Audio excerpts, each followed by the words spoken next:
I solemnly swear that I am up to no good.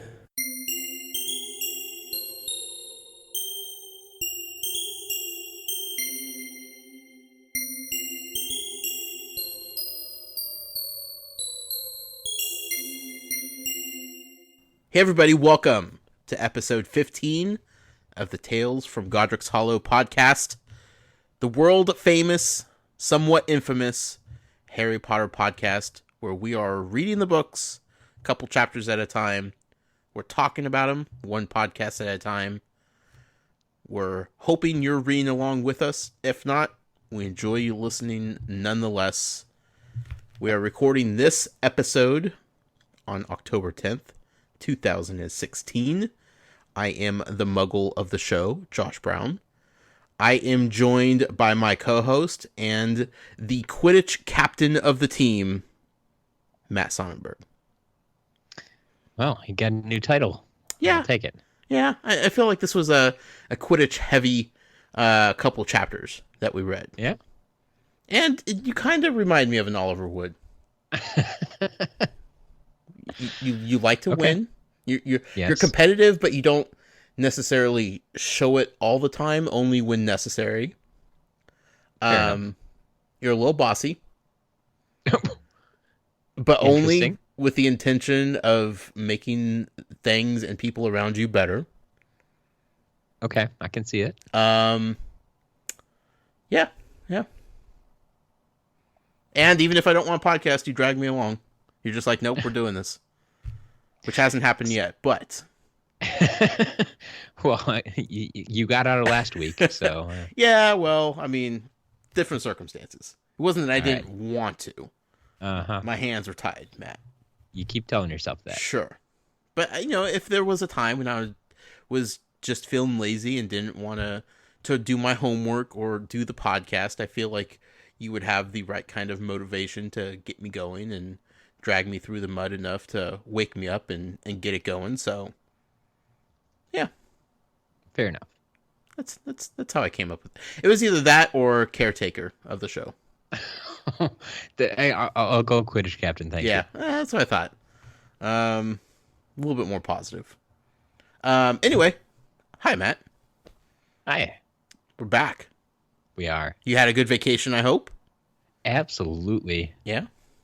Yeah, I almost canceled, my wife would have gone on it still, but I would have stayed home just because I realized for the past month, I have not spent a single weekend at home. Sure. I've been gone every weekend, and it's just, I don't mind traveling a little bit, but I don't like traveling all the time. Sure. I like staying at home, and it just, I don't know. Something about it just hit me at last weekend, and it's like, I'm done. I need to be done. Yeah. I need to stay here for a while, but I had just got, it was that weekend. I got back from my parents' house, and in less than 24 hours, we were leaving for Minnesota to get to the airport. Sure. So it's just like, okay, fine.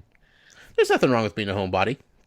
Yeah. Absolutely not. But, I mean, as you had told me last week, this was the first time in a while that, you and your wife had gone on a true vacation. It's true. No work-related functions or events to attend or anything like that. And it was a new place for you guys. You guys never been there, right? We've been to the area, but we ended up going to Catalina Island, and that was new for us. Sure. So, yeah. Yeah. So that was good for you. Yeah, absolutely. If you ever get out that way, zip lining, awesome. I saw your pictures. That looked a lot of fun. Yeah, it is absolutely. I was very surprised though. We were in a group of I think 8 people or so, and we were the youngest ones there. Wow. Yeah. I think everybody else in the group must have been. Well, no, okay. There was another pair of girls that were there, but they were there with their parents. Okay. And so it's like they may have been our age, but then everybody else was 50 or up. Sure. Easily. Sure. So I very surprised, but they all enjoyed it. So yeah. Well, also to be fair, I don't think Catalina Island is usually a destination for younger people? Yes and no. They actually have 2 days a week at least. They have cruise ships stopping by, Oh, okay. so they kind of get all sorts in there. Sure. That makes sense. Yeah. Just from my knowledge of it from when I lived down in California, it seemed like that was where your parents went away for the weekend type of place, you know? Sure, I could definitely see that. Maybe that you get the older folks who stayed there Mhm. for. I could definitely see my grandparents would have stayed there. Sure. But at the same time, you probably get a lot of people going for a day trip. Even. Yeah. Mhm. So it's Yeah. For us kids, it was like, let's go down to LA, or let's go crazy and go down to San Diego even, you know, or just anywhere on the beach. But like, we were never thinking, oh, let's cross the water and go over to the island. You know, that was a little too much for the younger audience. But yeah. Regardless, I'm glad you had a great time. It's a pleasure to have you back on the mainland, so we could do this podcast. Yeah. Don't have to worry about internet connections or weird microphones or whatnot. No. Yeah, if people are wondering about the audio from last week, it was, you know, Matt doing it from a hotel room on questionable Wi-Fi at best. So Yep. it worked out. I didn't think it sounded too bad, but, you know, there's a definite difference than the normal show that we put out. But, you know, it was still pretty good, I thought, but I'm completely unbiased, so. Anyway, for new listeners out there, welcome as always. This is, of course, our version of a book club. We are reading the Harry Potter series book by book, chapter by chapter, a couple chapters a week. We're podcasting all about it. The twist in the whole thing is I've never read these books before. Never seen the movies, never read the books. I had no knowledge of Harry Potter going in to this podcast. Matt, on the other hand, is a world-renowned expert when it comes to Harry Potter. He knows all things Harry Potter. He is my Sherpa on this adventure through the magical world of Harry Potter. So far, so good, Matt. Yep. We're cruising along. We're you know, kicking out a couple chapters each week.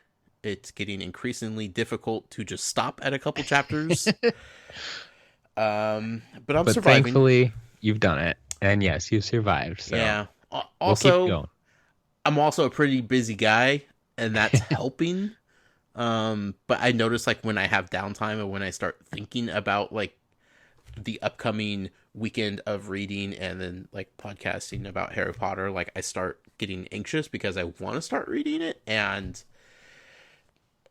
if I read it in a different time than when I normally do, which is usually Mondays, either on my lunch on Mondays or right after work on Monday, so it's fresh in my head before we podcast. If I were to start reading it before then, say in the middle of the weekend, I'm not going to stop. And yeah, I want to try to keep the integrity of the podcast as high as possible. It's tough, Matt. I believe it. Yeah. You know, you yourself are having problems stopping reading, I'm sure. Yeah. Yeah. I mean, I want to keep going. And I remember my first time through the books, I would sit down whenever a new book came out and just plow through it. Yep. There was no stopping. Mm-hmm. So it's, regardless, here we are. This episode 15, we're covering chapters 7 and 8 of the second book, Harry Potter and the Chamber of Secrets. Not as long of chapters as they were last week, I felt. Yeah. Even if they were page-wise relatively the same, like, they felt quicker. Yeah, there's... I don't know. It's not as jam-packed full of information. It kind of each chapter covered an event, and I mean elaborated on it, but Sure.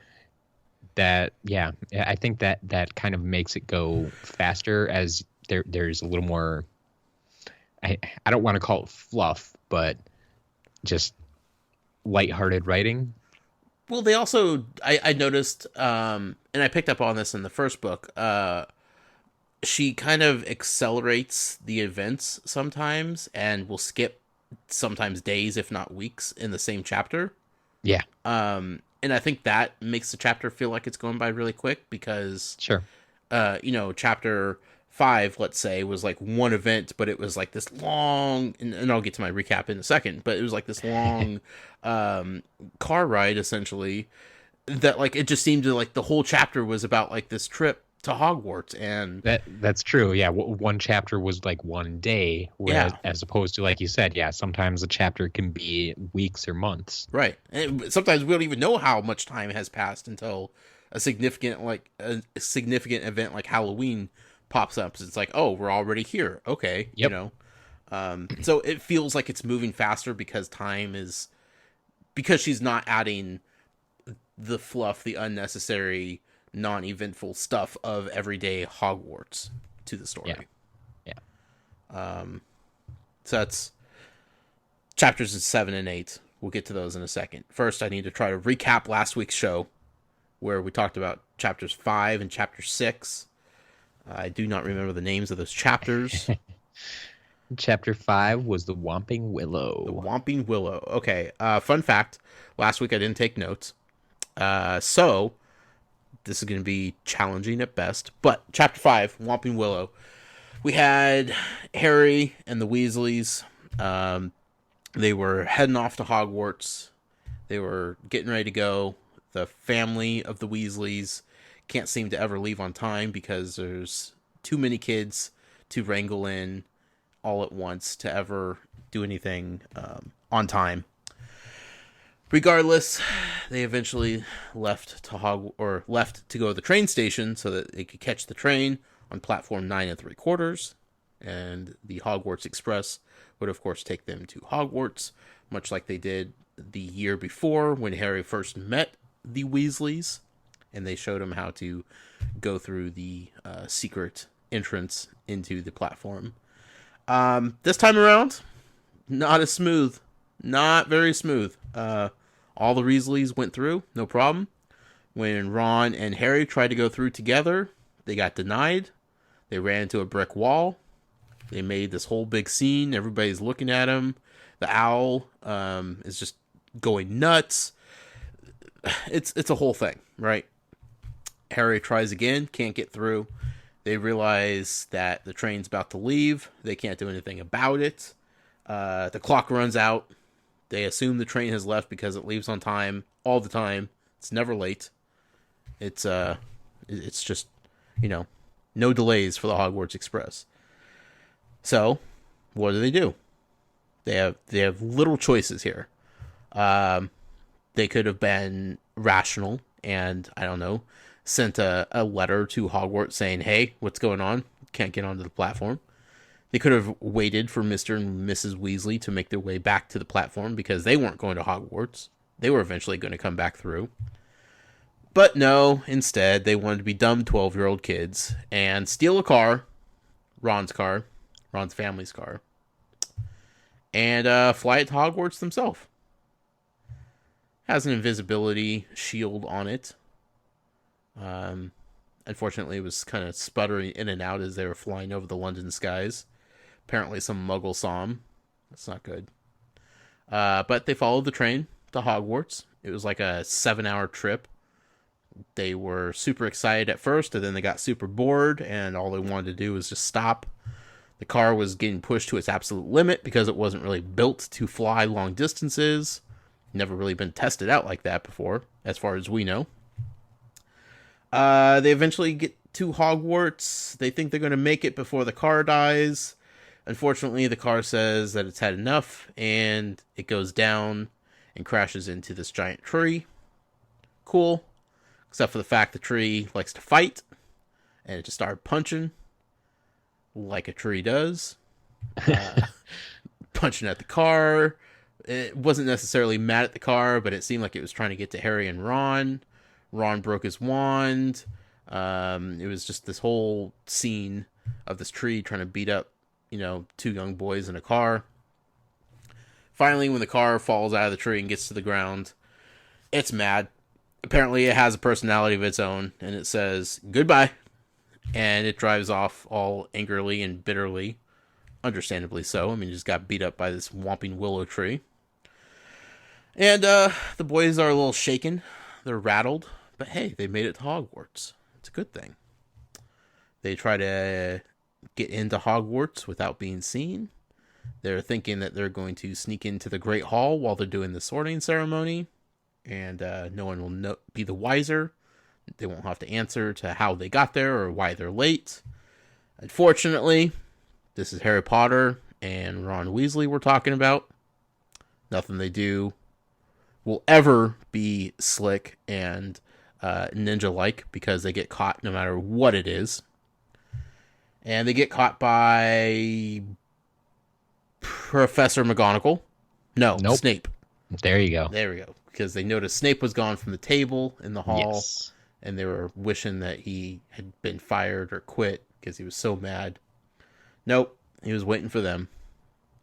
And took him to his office down in the dungeons. And then that's when Professor McGonagall and then Dumbledore came.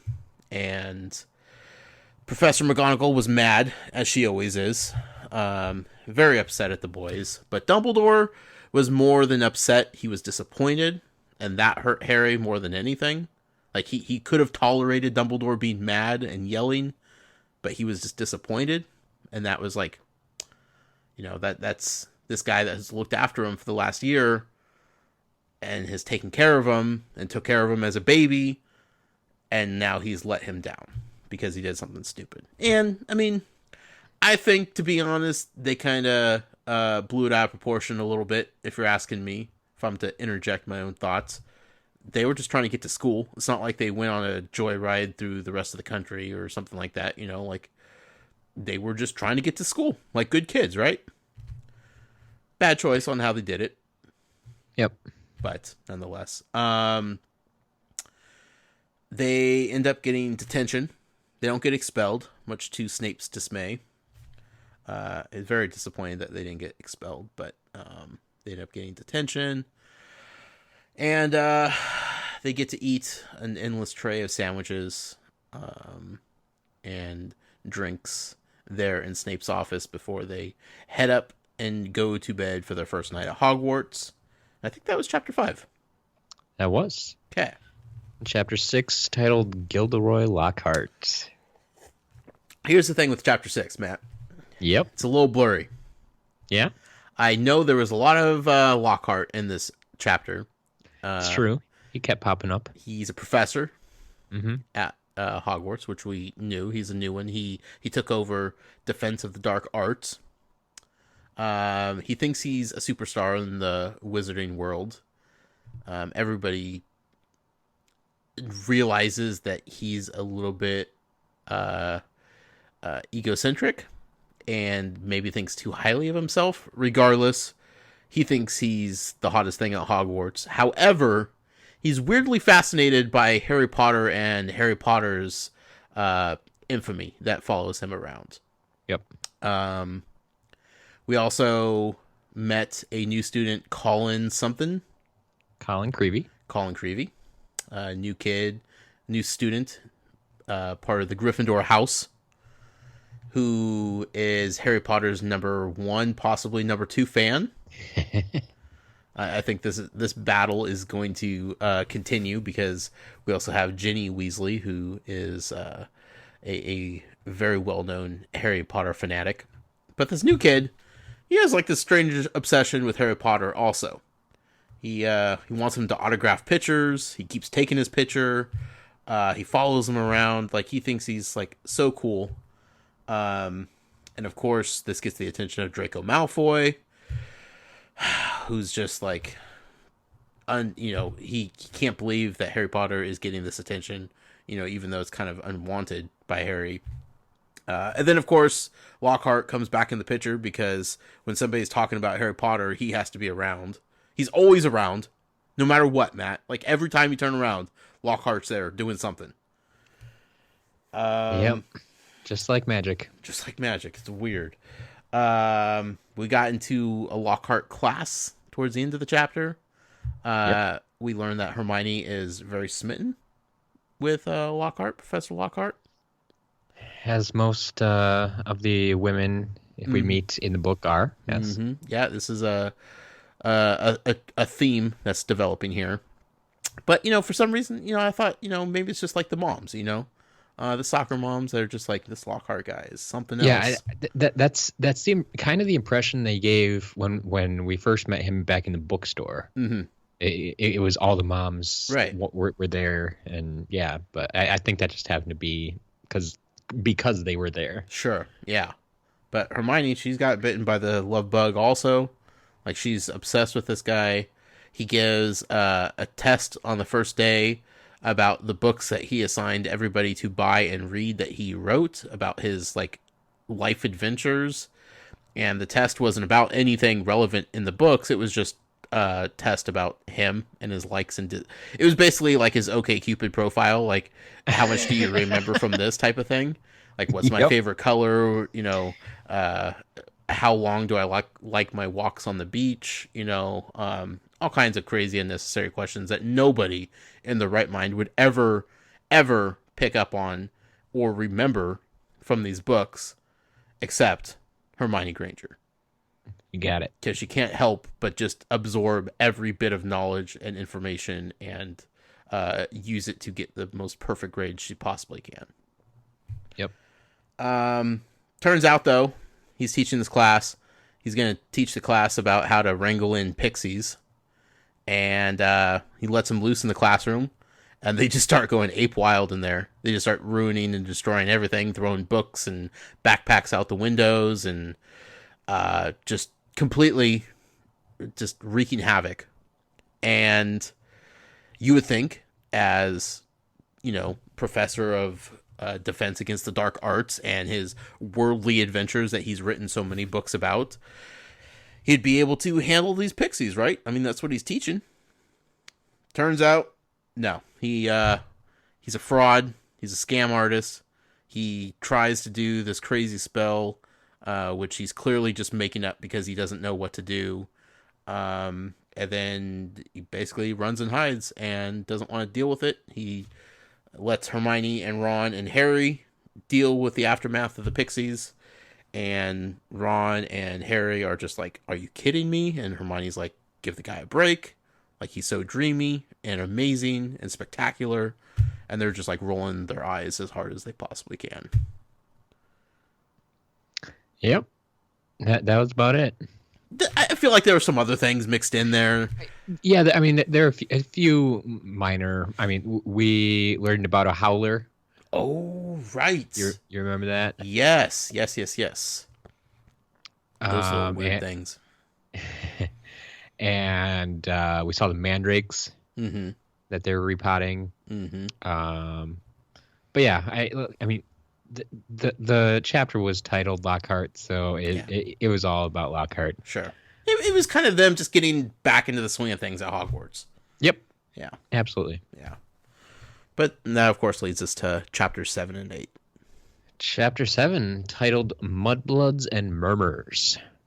Very interesting title. I just want to throw that out there to begin with. Yeah. And being my umpteenth time reading through this, it makes a lot of sense. Mm-hmm. But yeah, first time through, it's actually kind of weird. Yeah.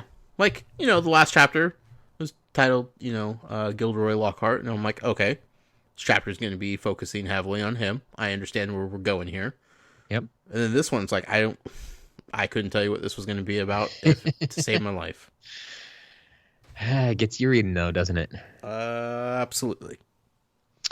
As far as new characters, we did have 2 new names, Gladys Gudgeon and Veronica Smethly. They were just 2 folks that Lockhart was returning fan mail to. Mm-hmm. Names I'm going to have to remember?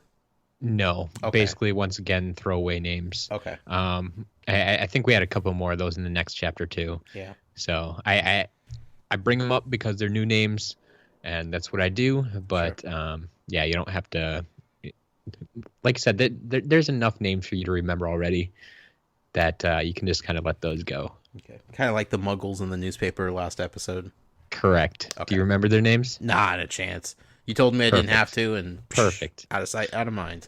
Yep. So yeah, we start off the chapter right again with Mr. Colin Creevy. Just, I mean, I think he just about reached stalker level. Yeah. A little scary. Yeah, he must have like taken some tips from Lockhart on how to follow Harry around. He's really good at it, and just really vocal about it too. Yeah. He's not ashamed about his fascination with Mr. Potter. No, but the one part I did like is he does show off his first moving picture.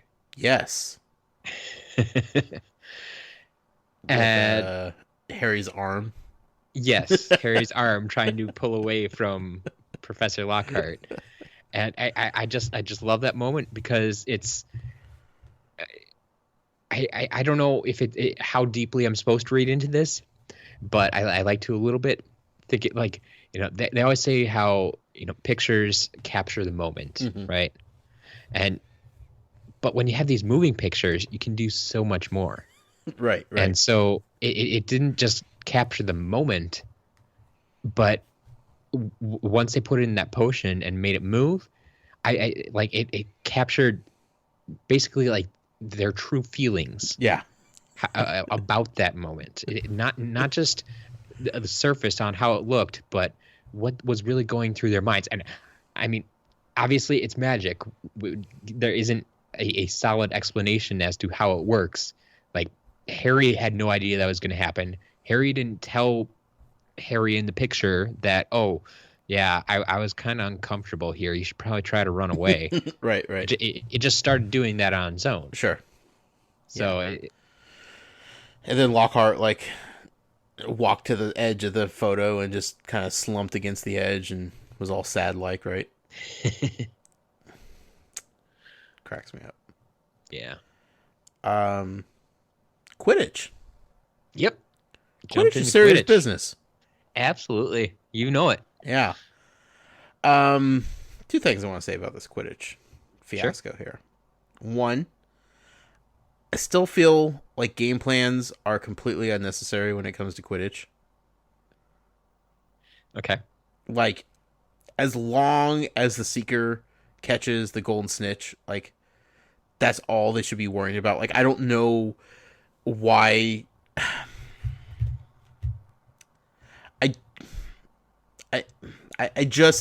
I feel like there's too much strategy going into the rest of the game when all they should be focusing on is catching that Gold Snitch. In my head. Yeah, I like it's a rare circumstance, but the theory behind, like, I guess the biggest thing is that the snitch is worth a little bit too much. Yeah. Like, if you knock it down to, like, the snitch is worth 50 points. We're the whole totally different game here. Yeah. Because I feel like the other team could score 50 points by the time they catch the Golden Snitch. Exactly. And right now it's like they have to work up and score 150 points. And that's 150 points more than the other team. Right. In order to make those points matter, make those points count. Because that team's scoring also. Yep. You know, so in theory. You would think, yeah. So, I don't know. And then especially with, like, somebody like Harry, who seems to be a naturally gifted player when it comes to this and retrieving the Golden Snitch, like, you have to take that into consideration. I don't feel like they lost the cup last year based on strategy. I mean, I don't know. They didn't talk about every Quidditch game that they had and whatnot, but I don't know. I just, look, whatever, he's the captain. I know Quidditch is a big thing. I think strategy is more important when the Seeker isn't as good at their job. It's true, yeah. But nonetheless. But at the same time, we have touched on this before. that the Quidditch points do play towards the House Cup. Oh, that's right. I think that's something I keep forgetting. Yeah. Yeah. And so, like, all the points do matter in some respect. Right. Even Here if at you Hogwarts, lose, at least. those points still are important. Yeah. Okay. All right. I rescind my argument, I guess. But they also center the whole strategy around winning the Quidditch matches. It's not like we need to score as many points as we can for the House Cup. It's they want the Quidditch Cup. So, also, secondly, I want to point out, J.K. Rowling, sneaky. Yep. Chapter 7, and we're still getting a recap of things that we covered in book 1. I honestly, as I read through that, I'm like, I wonder if he'll make a note about this For one. crying out loud. Like, they had to use Colin to come in and be completely ignorant to what Quidditch is, to force Harry to explain the whole game to him, which in turn is really explaining the game to the reader. Yep. As soon as he started explaining to it, I'm like, oh, you've got to be kidding me right now. Like, this is... You're reaching new lows here, J.K. Rowling. New lows.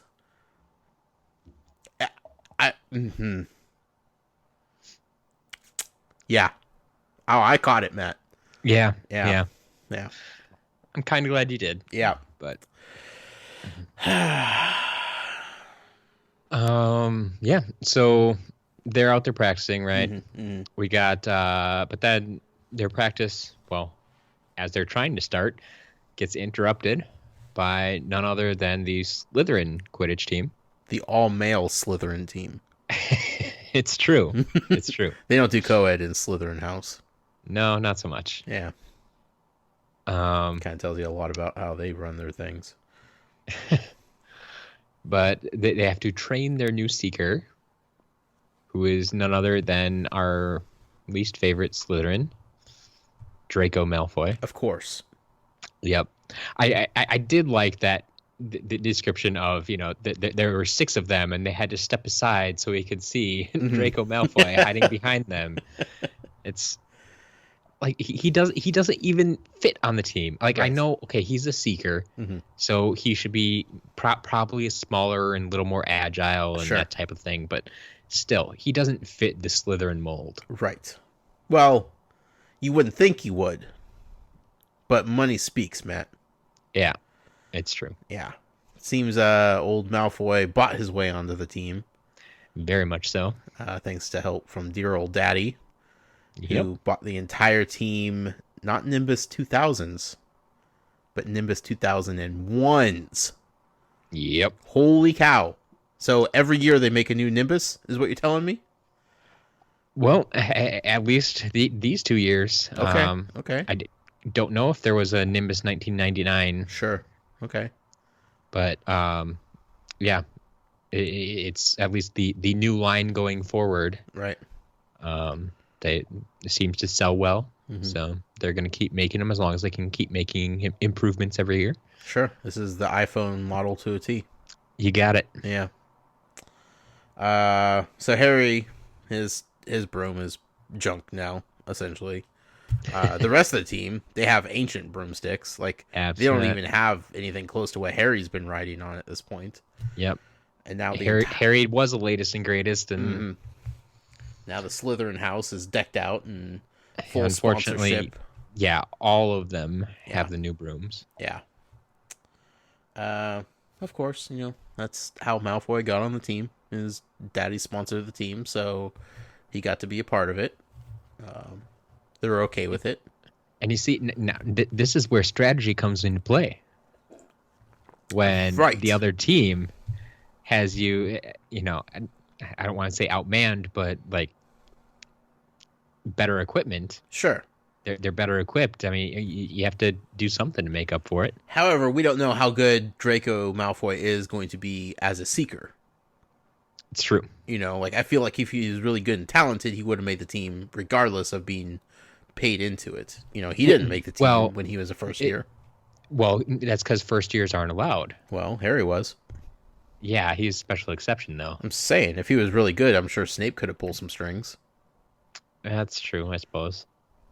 I mean, Or his father could have. somebody could have. If he was like super talented and gifted, somebody would have been like, "Hey, let's get that boy a broomstick now." Stat. We at least know he knows how to fly because Right. we saw that in the first book. Right. We did see that.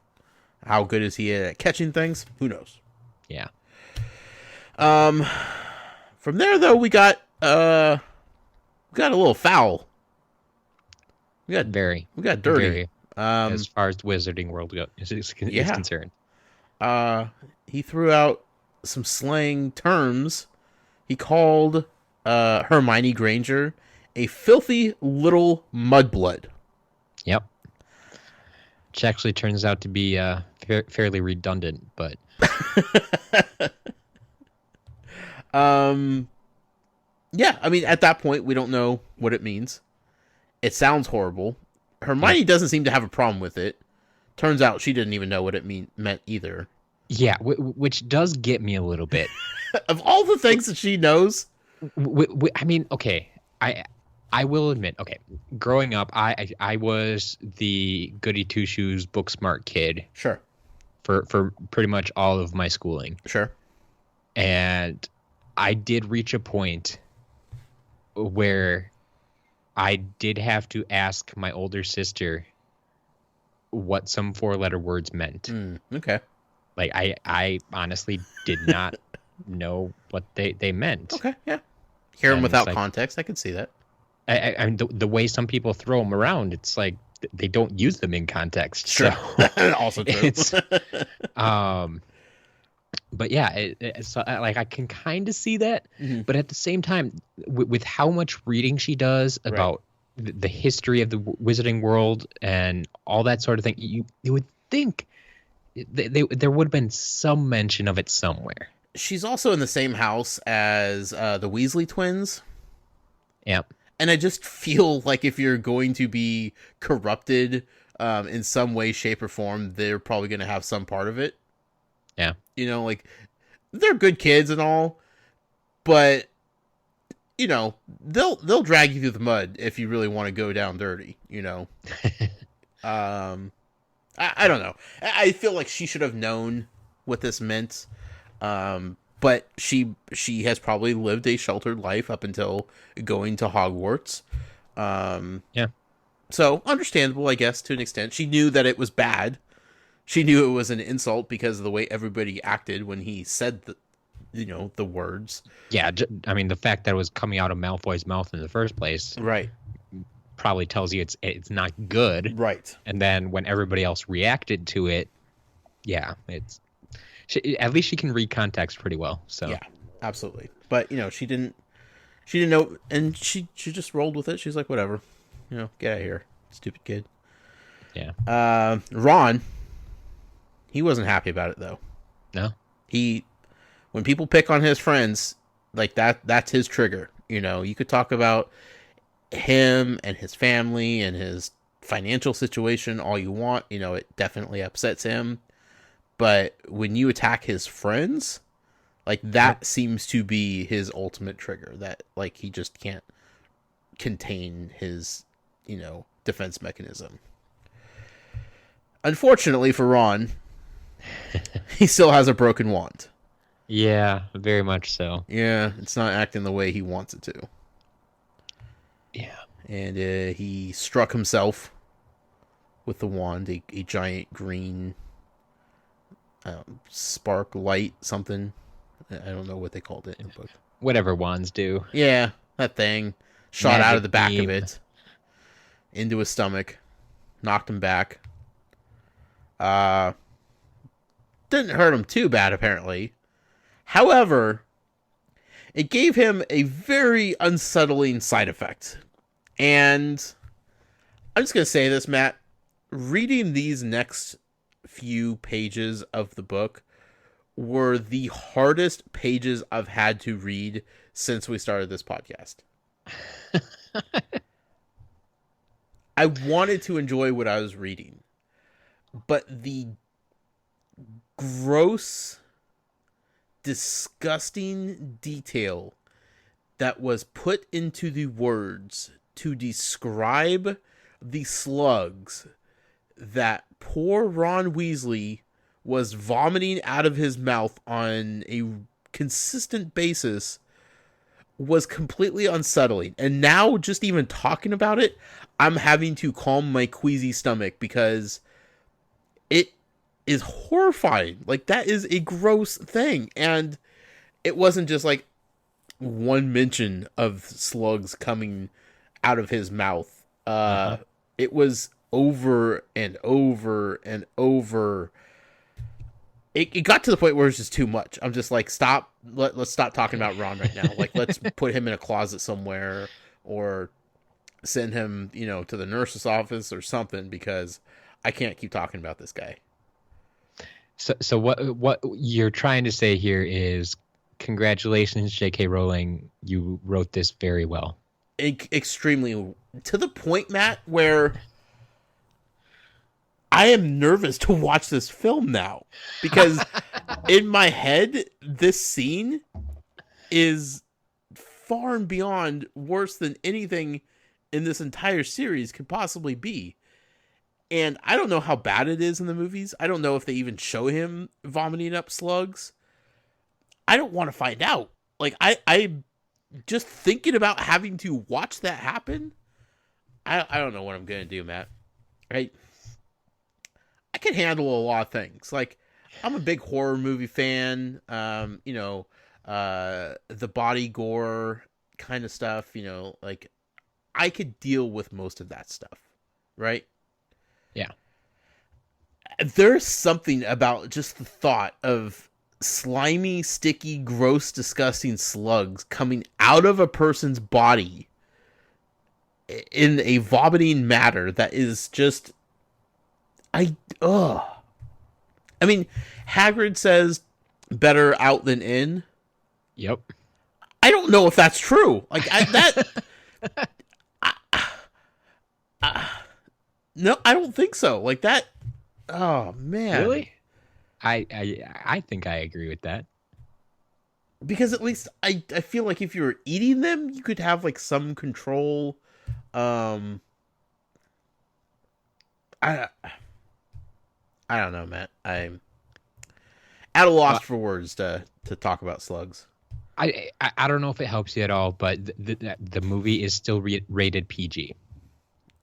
No, because it's a perfectly PG thing for this to happen. Okay. Like, that doesn't make me feel any better at all. I'm sure the ratings board would be like, oh, this kid's just puking up slugs. That's stupid. PG, Like, I'm sure it's not, like, insanely gross and, like, zoomed into, his mouth as, like, all these slugs are pouring out or, made to look completely disgusting. But if they show just one slug coming out of this kid's mouth, I'm going to lose it, Matt. Okay. I'm just telling you right now, I'm not prepared to watch this film based on this chapter. All right. So you want lots of denoming and no slugs. I will take an entire movie of denoming and not a single mention of vomiting slugs. I'll keep that in mind. Yeah. But while we are talking about movies, I did want to bring up, I would have brought it up as soon as we started talking about Quidditch, but the title of the movie would have made zero sense to you. So are you okay with like documentary style type of stuff? Oh, absolutely. Okay. There's this documentary that follows the I think it's the UCLA Quidditch team. The what? The UCLA Quidditch team. Are we talking like in the books? No. We're talking like an actual documentary? Yes. In the Muggle world? Yes. UCLA. The film is called Mudbloods. University of California in Los Angeles? Yes. The Bruins. And they are making their way to the Quidditch World Cup in New York City. Hold. Matt, you can't just drop these things on me like this. Okay. Quidditch? Yeah. They have turned it into an actual sport. It's an actual sport. Yes. I mean, obviously, sans the flying brooms. There are brooms, though. They're not flying. Well, no. Okay.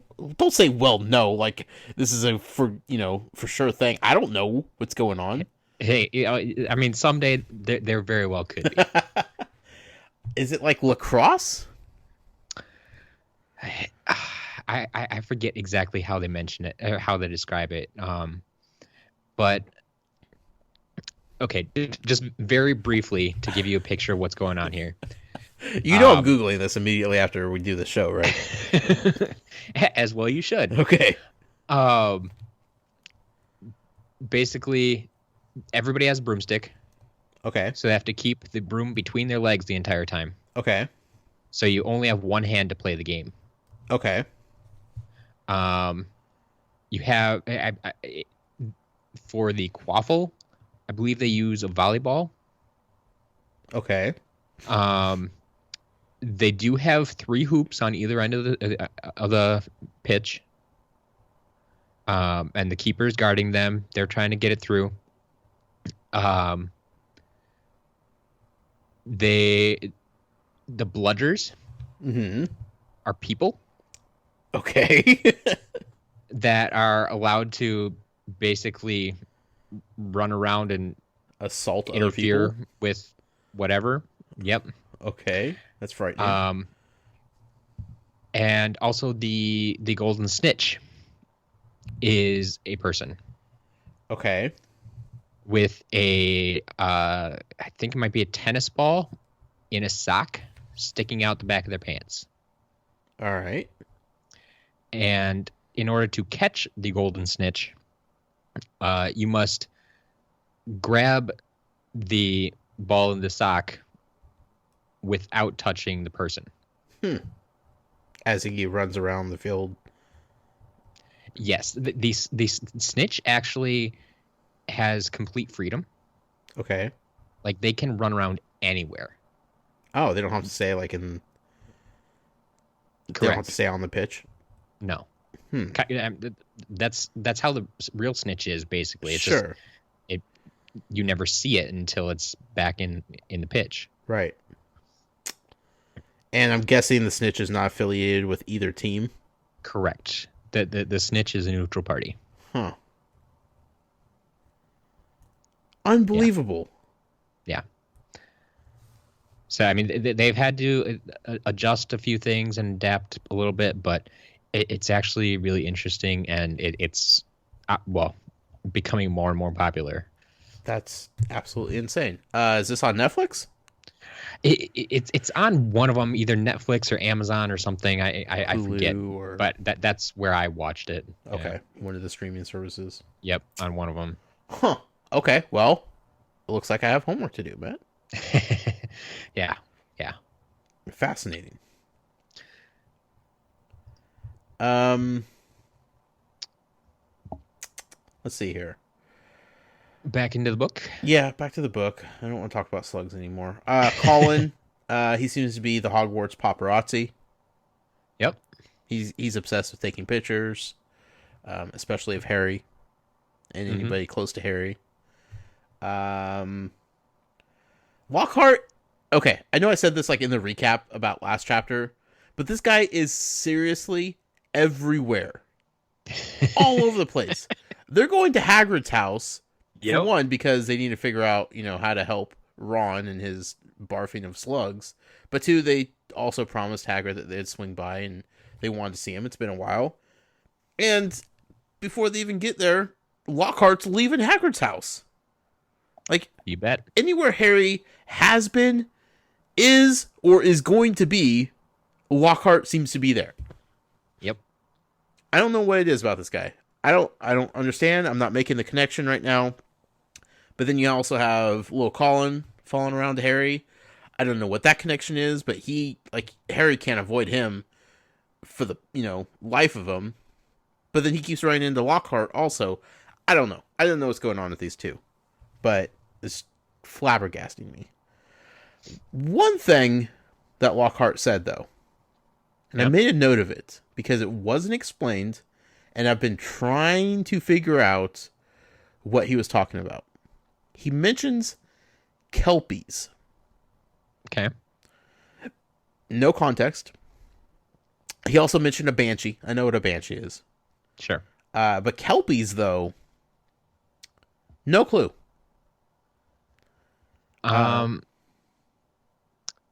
Yeah, I don't think they've been explained in the book. Some sort of creature, I'm assuming? Yes. Okay.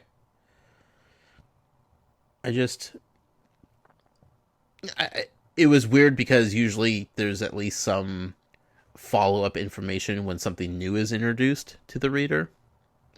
Yeah, I don't think it's necessarily. I think it's meant to be more like a banshee, like something you've possibly heard of. Mm-hmm.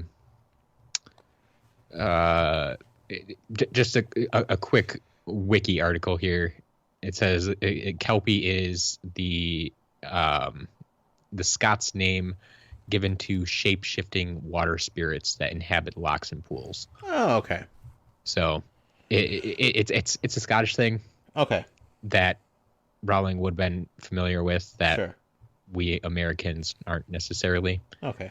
So I think it's one of those things that's kind of just assume. I guess I've already run across a couple of British words that I always have to look up. Right. I forget the one that always gets me every time I read through the book. I always have to look it up because I can never remember what it is, and now I can't remember what the word is, but I can remember what it means. No. But it says something to the effect like they were like talking like a budgie, Budgie. Oh, okay. No idea. Do you have any idea what that was? Nope. Yeah. Apparently, it's just another word for a parakeet. Oh, okay. Yeah, there's a few words that she uses where I'm just like, I could at least get some sort of like guess as to what she's talking about. Yeah. But like he was talking specifically about these kelpies as some sort of creature. So I couldn't remember if it was something that like had been introduced before because, like I said, there was no follow up. But then I was like, well, maybe they're just not important. So yeah, definitely not important, at least at this point. Okay. I think it's just another creature she wanted to bring up, because that's what Lockhart does. He's all about those different creatures, right? And then like because he uses them in the titles of all his books. Then, because like, well, even the phrase he used, like banish the banshee or whatever, like that. Right. I think that was what. Oh no, okay, I was wrong. Break with a banshee, gadding with ghouls, holiday with hags, travels with trolls, voyages with vampires, wanderings with werewolves, and year with the yeti. Like that. Like you can see. I don't know what you would come up with for Kelpie, but that's probably why it wasn't the title of one of the books. But kicking the Kelpies, kicking it with the Kelpies. There you go. I like it. That's his next book. Yeah, he's one for alliteration, isn't he? Absolutely. Okay, I just made a note of it and was just curious if there was any. Oh yeah, I love those notes actually. Yeah. That's some of my favorite stuff is when you come up with these questions like, does this mean anything? Is this important? It's something 1,000 million people have probably read over and haven't thought twice about, and I'm just like stuck on this one word in this entire chapter. So we get into Hagrid's house. Hagrid is excited to see the kids, as he always is, which warms my heart each and every time they show up. Yep. Talking about Lockhart, he clearly does not like the man either. Yes. I appreciate that a lot. I knew you would, because like you were already on the anti-Lockhart boat, and then all of a sudden your boy Hagrid comes along. It's like, man, I don't like that guy. No, it's like Lockhart's hanging out with Hagrid now. I'm like, what is going on here? Is he charming Hagrid too? Like, get out of here.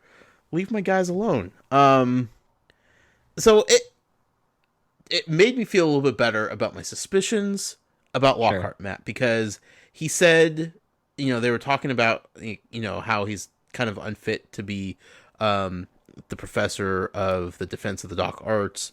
Hermione is defending him, like, of course she does. But Hagrid throws out the line of, he's not best for the job. He was the only one for the job, because people think the job is cursed and nobody wants to take on that job. We know Snape does, but if there's not a lot of other people willing to be the professor of the defense of the dark arts, you got to go with at least the one dumb schmuck that will actually take the job, and that seems to be Lockhart. So maybe, who knows, Dumbledore might have a harder time filling the potions position than if he gives that job to Snape, the dark arts job. Yeah, I feel like potions is probably a difficult thing to learn and master and teach. Sure. Snape seems to have that down pat. Oh yeah, Snape's very good at it. Plus, let's be real here, the lineage for professors of the defense of the dark arts has not gone very swimmingly for the Hogwarts school. Yeah. So maybe it's best he doesn't put somebody with questionable morals like Snape in charge of that department. Just saying. Yeah. He wasn't the bad guy of the first book, but he's still not, a good guy by any means. Sure. He has some issues. So, I don't know. To see Hagrid just, blatantly say he's not the best for the job. He's just the only one that Dumbledore could find, basically, that would take it. Yep. Yeah. Needed to hear that. It explains a little more, right? Yep. Needed to hear that. Then they drop into talking about the Mudblood reference. Yep. And we got, explanation as to what Mudblood was, which is what I kind of thought it was when it was said, because it was directed at Hermione specifically, and because we had just talked about Hermione having two Muggle parents, and that was kind of an anomaly in the wizarding world. It wasn't usual per se. So Mudblood is in reference to a wizard or witch that comes from two Muggle parents, kind of like the lesser of the witches and wizards. They talk about how the higher wizarding families, like the Malfoys, are purebloods. Yep. Which makes sense. And they pride themselves on that fact. Absolutely. And, we've seen the societal structure kind of already built in this book with how all of that goes. And then, of course, there's the Half-Bloods. One Muggle which parent. Is honestly the vast majority. Right.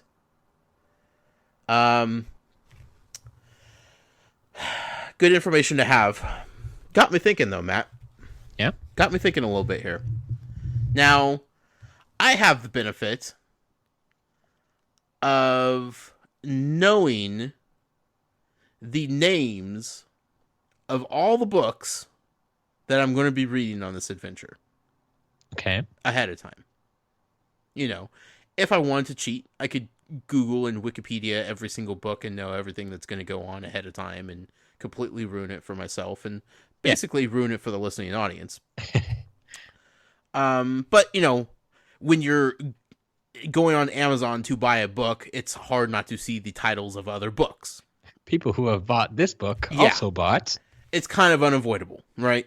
Sure. There are certain things that are completely unavoidable that I wouldn't consider to be spoilers, especially not spoilers without any sort of context whatsoever. Yep. However, I know one of the books is titled Harry Potter and the Half-Blood Prince. Correct. We now know what Half-Bloods are. Yes. I don't know who the Half-Blood Prince is, but my mind is racing. Oh, well, the best part is that as that is the title of the book, that's like the main point in that book and will take you forever. Just within that book, which, let's see, is book number 6. So we're not even going to get to it for a while. but it just within that book, you will probably change your mind a dozen times. I have some crazy theories already. I don't even know if I feel comfortable talking about them right now because they're so ridiculous. Just because it would be fun. Do you have like a specific name in mind right now? Harry Potter himself. Okay. I don't know why, but episode 15, Josh believes the Half-Blood Prince is Harry Potter. No. I'm not stating I think it is. I'm saying it could be. In my head, okay. I'm starting to come up with how that's possible because we already know his mom is magical because his aunt has completely dismissed her and, their family did.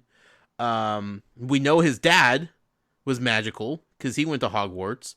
So yep. I don't know how that's possible. I don't know how it's possible. And okay, I'll give you this right now because the title of the book is Harry Potter and the Half-Blood Prince. I know. So that would be Harry Potter and the Harry Potter.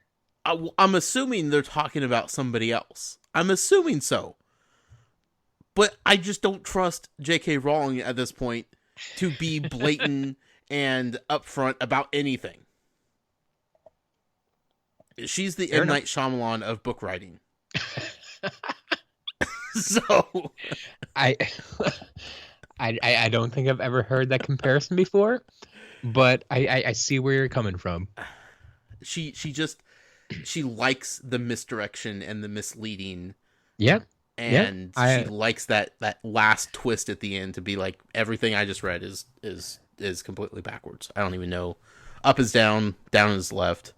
It's chaos. It's kind of like when you're watching pretty much any crime show on TV. Mm-hmm. The first person they suspect, it's not it. Right. Unless they're trying to swerve you, and then that first person is by this whole roundabout full circle by completely. It's rare, but yeah, typically. But you never even at the end of those, you're never like, I knew it all along. It was like, holy crap, how did it actually end up to be that person? Yeah. I don't know who the Half-Blood Prince is. That's probably a good thing. Is it Ron? I do we know because we've seen both of his parents use magic. Have we? I don't know. But see, this is the thing. When you were reading the books, you didn't know that there was going to be a book titled Half-Blood Prince, right? Yep. So you weren't trying to make these connections in your head halfway through book 2. Not at all. I have this giant bulletin board in my room with red string and connecting all these different people and making this crazy insane theory about things. Awesome. For no reason. I am jumping so far ahead for no reason at all. It's probably about a character we haven't even been introduced yet. I don't know. Possibly. Is it Voldemort? Who knows? Is it Snape? Why would he be a prince? I don't know. Hagrid, maybe?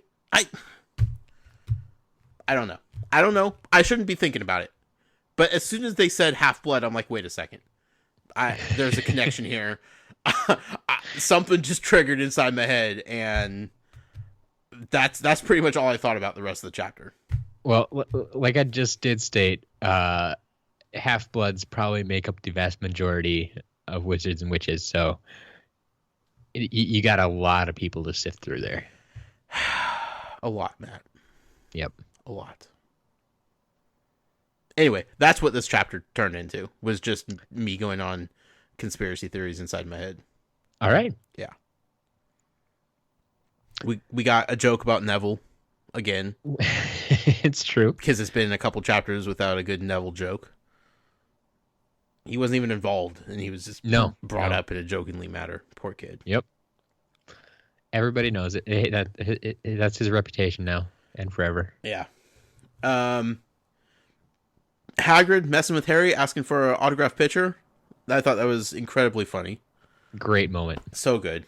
Because it was just he knows how frustrated Harry is with the whole situation. And he's like, I got this. This is the one thing I have over this kid right now, and I'm going to just use it and abuse it. So, good on him. Yep. He likes to garden, apparently, and grow giant pumpkins. He does. He has a very nice garden right outside his house. He's using magic, though. Yeah. Apparently, he's not supposed to be using magic. No, not so much. So, we knew his umbrella he used as a wand. Yep. Didn't think anything of it. We knew that he was forced to break his wand when he got expelled. We found out he got expelled in his third year at Hogwarts. Yep. Still no explanation as to why.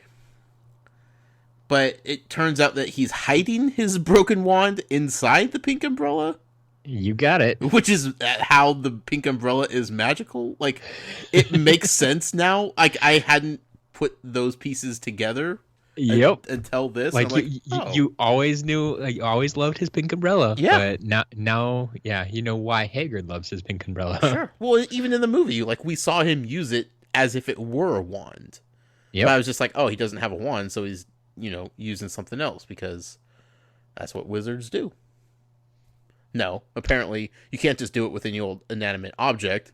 You just have not so much. Shove a wand inside something and, make people think that it's not a wand. Yeah. Good on him. Good old Hagrid. Yeah, then chapter kind of ended with the boys went to detention, right? Yep, detention. Ron had to shine up all the metal in the trophy room, and Harry had to help answer the fan mail. For Lockhart. Yes, his favorite, Professor Lockhart. Whose office is completely filled wall to wall with moving pictures of himself. Yeah. Some of which he's also autographed. Yeah. For no apparent reason whatsoever, other than he's probably just practicing his signature. Mm-hmm. What a guy. Yep. The word narcissist, like, I don't even think is strong enough to fully describe this guy's mentality. He's a piece of work, Matt. Absolutely. He's something. But that led us into chapter 8. Yep. Chapter 8, the Deathday Party. Did we have new characters in the this chapter? Deathday Party. We do have a handful. Okay. Most of them are not alive anymore. But, well, 2 were just mentions that Madam Z Nettles and Warlock DJ Prod, they were just mentioned in the testimonials for the quick spell course. Oh, I got some things to say about that. Oh yeah, we'll get into that, but those are 2 more throwaway names. But then we had 3 ghosts mentioned that we actually had more than that mentioned, but I think we've met some of them before. Mm-hmm. Like we've met. Do you remember like the Fat Friar? I do. Yes. And the Bloody Baron. Yes. So we've met them before, but then we had Bloody Baron was. I'm sorry to interrupt you. Was Bloody Baron associated with a house? Yeah, he's a Slytherin house. Slytherin. Okay, that's what I thought. And Fat Friar was Hufflepuff. Yes. Okay. Yes. Okay. And then Nearly Headless Nick is with Gryffindor. Right. Does Ravenclaw actually exist? Because I'm not sure there's a 4th house. We've gone almost a book and a half now, and I'm pretty sure Ravenclaw has been mentioned just in the fact that there's a Ravenclaw. Yeah. The other, I mean, we get a lot of interaction because of Malfoy. We get a lot of interaction between Gryffindor and Slytherin. Yeah. I understand that.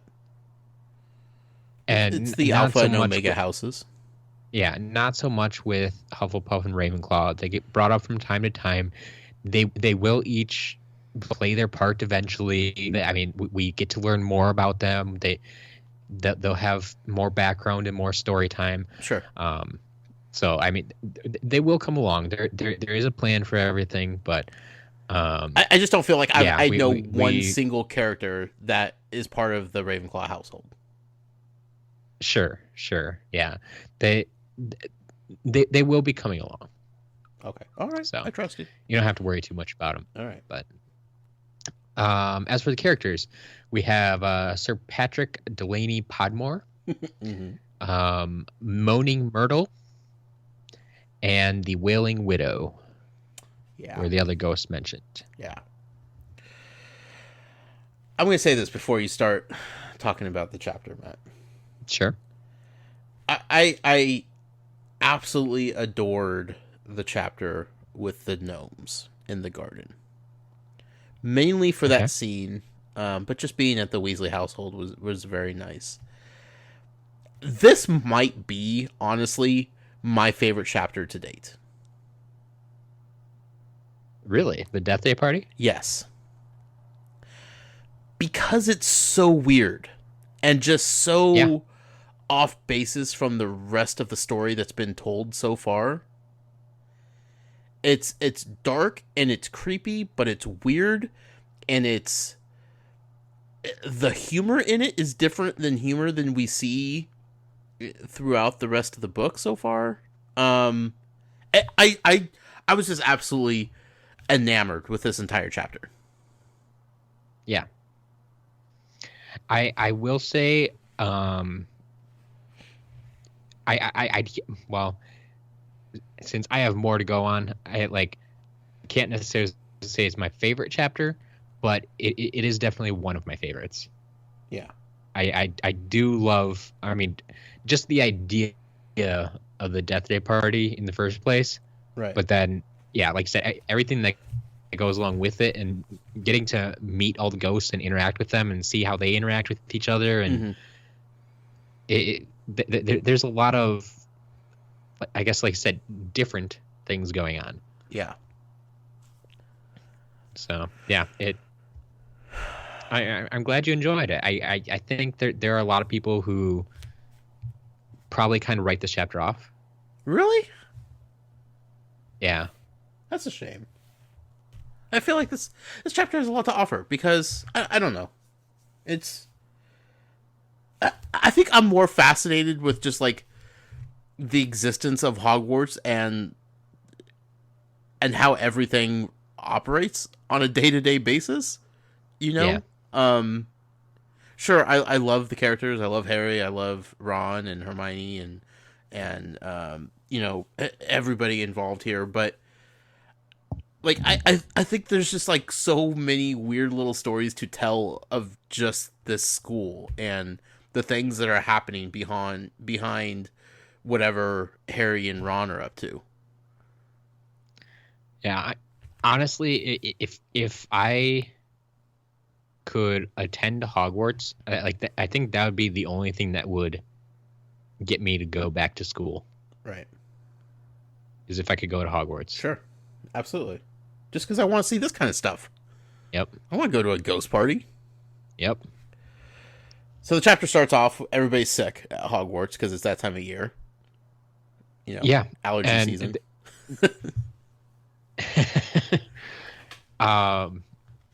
The one note I did make that was just like a 2-sentence thing, but we've always seen Percy lately. You know, he's the prefect, and he's always off in his own room doing his own thing, or you know, yelling at someone. But all that he still has the ability to put all that aside and look out for his little sister. Yep, be a big brother.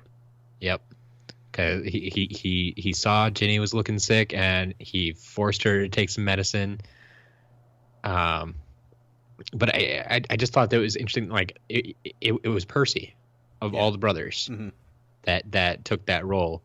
I could honestly, I could see I'd have an easier time seeing any of the other brothers, even, you know, Wildcats, Fred and George, or Ron, right, looking out for Ginny more than I would have guessed Percy would. Ron definitely, because they're only a year apart, you know, and he feels like he was just there last year, so like, you know, they're probably, because they're so close in age, like they're two youngest of the family, you know, they are probably the closest of the siblings. Yeah. Other than the twins, of course, who they're one person anyway. Yes. I like the medicine that's given makes smoke come out of the ears. Yeah, there's no abusing that medicine. No. People know when you take it. Yeah. Good visuals. Quickly, we got into Nearly Headless Nick, who we had, Yep. one little scene with in the first book when he introduced himself and, kind of put on the show about, hey, this is why they call me Nearly Headless Nick, and my head's gonna fall off, ha ha ha, and I'm a ghost. But there wasn't like any character building after that with him, Not so much. But here we have him reading a letter, and he's like super bummed, like he's irritated, he's mad, and he's sad all at the same time. Yep. And he knows Harry is going through some stuff. Harry's feeling down because he was just at Quidditch practice in the rain, pouring down, torrential downpour. He's all muddy and soaking wet, and this scene with Nearly Headless Nick was just fantastic, absolutely fantastic.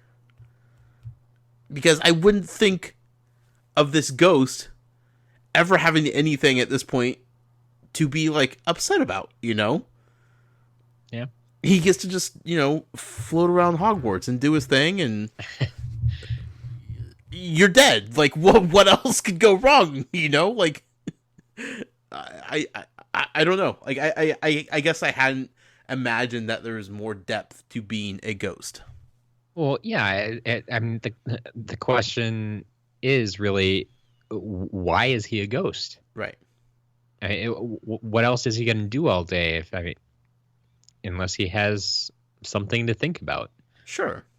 I guess I wouldn't assume that there's ghost world problems going on, and like I don't know. Like, I guess I didn't give them enough credit for having an active social life outside of them just hanging out with the kids in Hogwarts. Sure. Him reading the note. Just I was cracking up because I'm picturing. So here's how I'm reading the book now.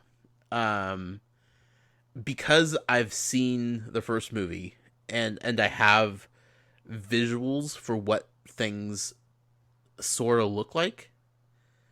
Now, as I read, I'm picturing what they're going to look like in the film. Yep. And that's what a lot of people get into, for better or for worse. Right. We've mentioned a couple times the first movie didn't actually come out until after the fourth book. Mm-hmm. So those who were reading along as they were released, it kind of had that luxury that they could make it all up in their head and create their own world. Right. I wonder if this is going to lead to me being less disappointed in the next movie. I don't know. I really don't. Because what I expect it to look like, I'm assuming they don't change.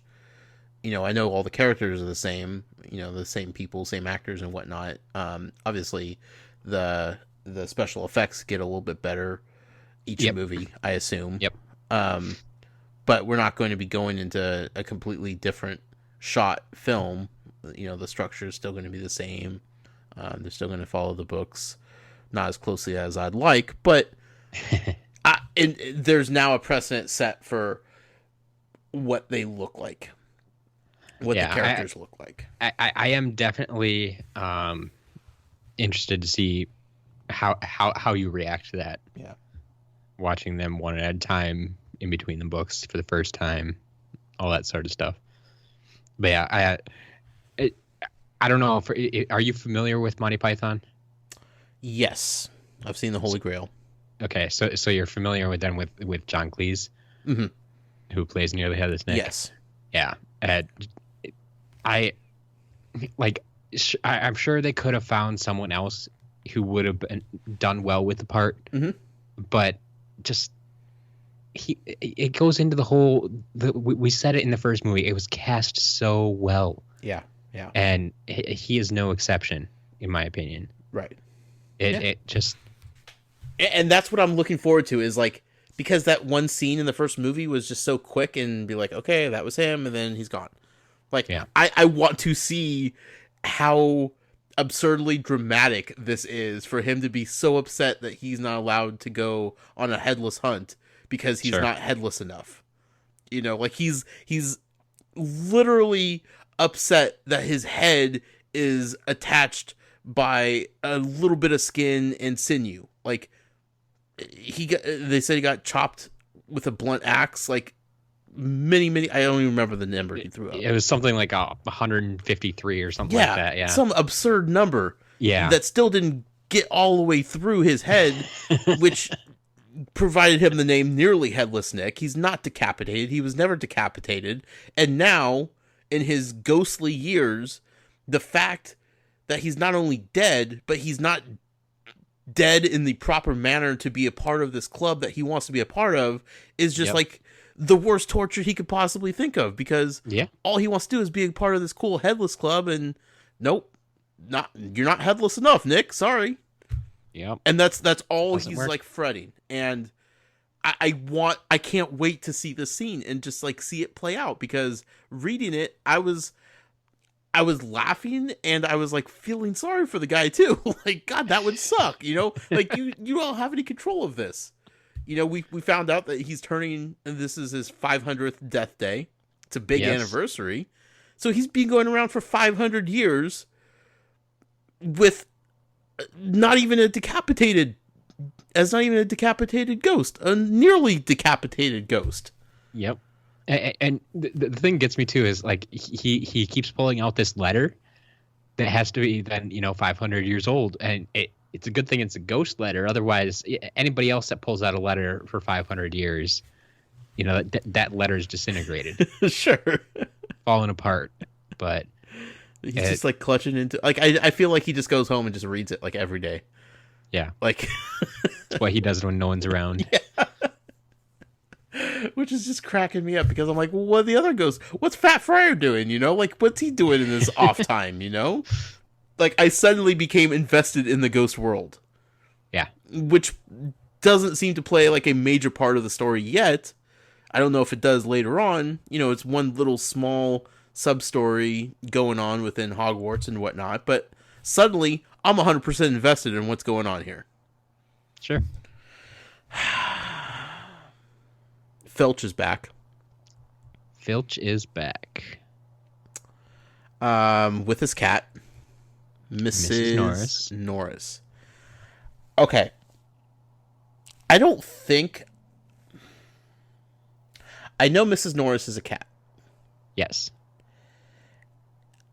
I've had a hard time remembering that cat is not a shapeshifter.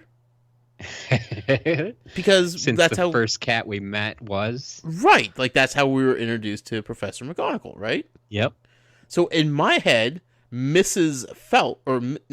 Norris is not just a cat. She just likes to be a cat when she's running around with Filch up and down the halls, busting kids from, doing things they're not supposed to be doing. Sure. In my head, she turns into a normal person on a regular basis. We just always see her as a cat. It wasn't until this chapter where I'm like, I'm pretty sure she's just a cat. Yeah.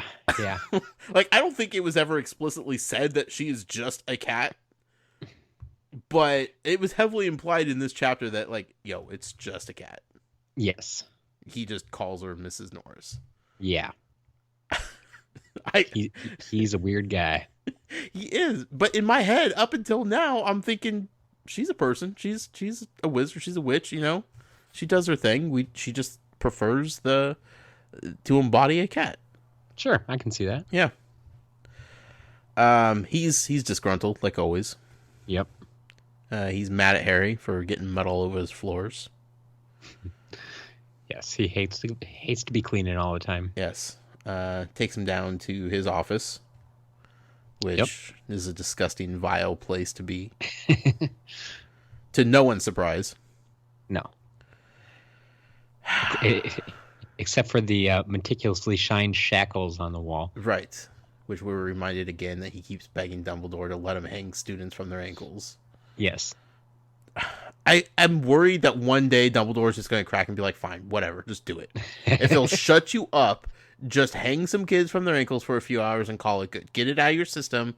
We'll talk in another 100 years or so, you know? Yeah. I'm worried for that day, Matt. I really am. So he wants to write up Harry. Yep. He wants to get him in trouble for this. So he's writing out name Harry Potter, offense, befouling the castle. Yep. Because he couldn't just say getting mud all over the place. Like, nope, has to make it sound official. So ridiculous. And then as he's about to drop the punishment on the parchment paper, there's a loud bang, and he jumps up, and he's 100% sure that Peeves the Poltergeist is up to no good. Yep. Because that's what Peeves the Poltergeist does. Absolutely. He runs off to go investigate, because he's finally going to catch Peeves in the act. I don't know why he's obsessed with catching Peeves. Like, I feel like he's a poltergeist. I feel like Dumbledore probably knows that Peeves is a troublemaker. What is Filch going to do to Peeves if he catches him? I don't know, actually. Like, he's not going to hang him from his shackles. Like, no, what authority does he have over the poltergeist? I guess that's just his personality. He needs to catch them and yell at them, and that's his thing. That's what he does. He doesn't know what he's going to do when he catches them. He just wants to catch them and then go from there. Yep. So while he's gone out of his office, Harry is bored. He decides he's not going to leave because he doesn't want to get in more trouble. Decides to stick around. Notices an envelope on the desk. Purple with silver lettering. Very official. Turns out it's essentially an infomercial. An advertisement for Quickspell. Yes. You want to explain what Quickspell is? Because I was dying reading this. Well, once again, very well written. I'm very glad you used the word infomercial. Mm-hmm. It's essentially a course to help struggling wizards learn how to use magic. Mm-hmm. In theory. Yep. But it's I mean, everything you read just reeks of infomercial. Mm-hmm. It reeks of scam. Yeah. I want to see the 2 a.m. infomercial about Quickspell. Yes. You need very to cheesy see acting. Someone. This is hilarious to me. Yeah. So not. This is a question I don't know if you can answer or will answer or whatnot. But does every kid, when they realize they have magical abilities, go to Hogwarts, or is it like you can if you're accepted type of thing, but not everybody with magical abilities actually goes to Hogwarts? Like, if you were born with magical abilities, is there anything that, like, would prevent you from going to Hogwarts to where you would grow up and not know how to use your magic and need a crazy infomercial like this to help you actually learn magic because you didn't go to school and actually learn the magic? Or is this just geared to, like, the people who, like, just sucked at magic while they were at Hogwarts and couldn't figure it out and need to be better at it? I think it's geared towards the people who sucked. Okay. I guess I don't want to touch on it too much yet. Okay. I think we'll actually get to talk about it more next week. Oh, okay. I think.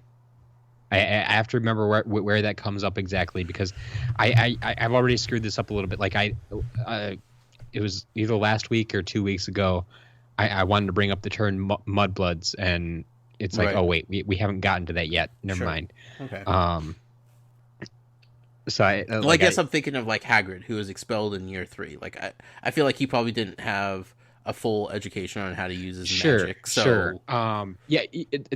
That's probably a fair example of someone that they might be targeting with this. Okay.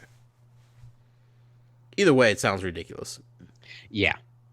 And it's hilarious that Filch is interested in this. We will definitely talk a little bit more about that in coming weeks, but kind of explains why he's so angry all the time. Yeah. You know, like he's seen all these kids that are doing great things with their magical abilities, and he's like, God, I wish I was better. I wish I could do the things that they're doing in first year. How to hold a wand, you know, like basic lessons. Yes. So hilarious. Absolutely hilarious. And then like his whole interaction with Harry, like he knew that Harry looked at it, but he couldn't actually say that Harry looked at it because that was me admitting that he had it. Right. And then he didn't want Harry to know that he knew. Because then Harry would potentially go and tell others that he did see what he thought he saw and that it is Filch's, and that's why he's so mad about it. And it was this whole back and forth thing where like Harry knew what was going on the whole time, and he's just like sitting back watching it unfold. Yeah. He's just like, this guy is out of his mind, but whatever. I'm out of here. No punishment. Thank goodness. Yes. Turns out the loud noise, the distraction, was set up by Nearly Headless Nick. He coerced Peeves to get into trouble, which I don't think it really took much coercing.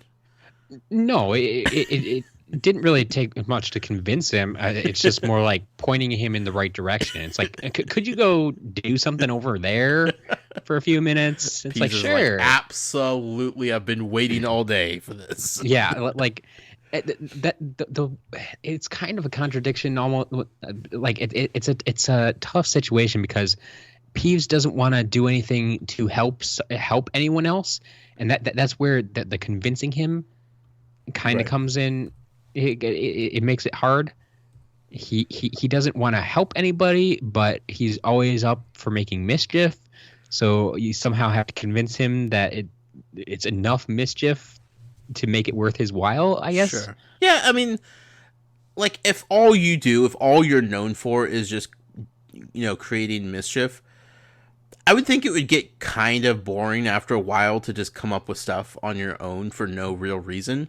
Sure. So once somebody like gives you an idea of something to do, now it's suddenly exciting because it's not the same old thing that you're used to doing and thinking of your own. It's somebody else has given me this crazy idea. I mean, yeah, I could have done it myself, but you know, now it's coming from somebody else, so it feels different and it feels fresh and it feels exciting, you know? Yeah. I don't know what Peeves does all day, but you know, I feel like any time he's given the opportunity to, he doesn't see it as helping somebody. He just sees it as, you know, somebody else is essentially being a scapegoat for him to do something disruptive. So he'll take it. Yeah. Because of Nearly Headless Nick helping out Harry asks if he could do anything for him. And he's like, yeah, actually you can. You can come to my 500th Death Day celebration, and you could tell this guy who won't let me in the Headless Hunt Club that I'm real scary and I'm real creepy and I deserve to be in it. Harry's like, all right, I'll go to this Death Day celebration. I don't know what it's about, but yeah, I'll do it. I'll do you a solid Headless Nick, Nearly Headless Nick. I love Nick's nickname for Patrick. properly decapitated Oh, Hogwart. yes. That was so good. So good. Okay. Yeah. I see what you did there. Snarky little ghost. There was a whole little scene up in the Gryffindor Commons area with salamanders ingesting fireworks. Yes. One guess as to who is involved with that stunt. Friend George at it again. Shocking. An orange salamander flying across the room, spitting out fireworks. Like, Yep. why not? Only in the Gryffindor house. So Harry convinces Ron and Hermione not to go to the big Halloween celebration in the Great Hall that they have every year. Instead, going to the Death Day celebration of nearly headless Nick, where he died 500 years ago on Halloween Eve. Poor guy. So they go into the whole setup of like going down to the dungeon with like the blue, the black candles with the blue flames, and just how creepy and eerie it is. Like, all I'm picturing this entire time is Haunted Mansion at Disneyland. Okay. Just like that creepy, dark feeling that things aren't, up on the up and up, but then you walk in this room and it's just ghosts dancing around on the dance floor and, Yep. hanging out at the food table and the punch bowl. And what a kooky, weird situation. Yeah, definitely. It's like everything about it is just off from what muggles or witches or wizards, anyone who's still alive would expect at a party. Right. Like, all the elements are still there, but it's just off. Yeah, rotten food. Yeah. And really horrible, intolerable music, and little to no lights, and ghosts that are all. When you walk through a ghost, it's like walking through an ice shower. So now you have an entire room filled with ghosts. Like, it's probably really cold in there. Yeah, I mean, I think they were already down in dungeons, right? Right. Uh-huh. I mean, to start off, and we've heard the dungeons before are already cold and damp and whatnot. But then, you stick a bunch of ghosts in there, and it's not going to get any better. Yeah, I think they described it as like being in a freezer. So yeah, that says a lot. The best thing about this entire party, you could talk about all kinds of different things here, but we had Moaning Myrtle. Yes. Right? Yes. Did we haven't met her, right? Nope. Okay. She was on my new character list. Okay, that's right.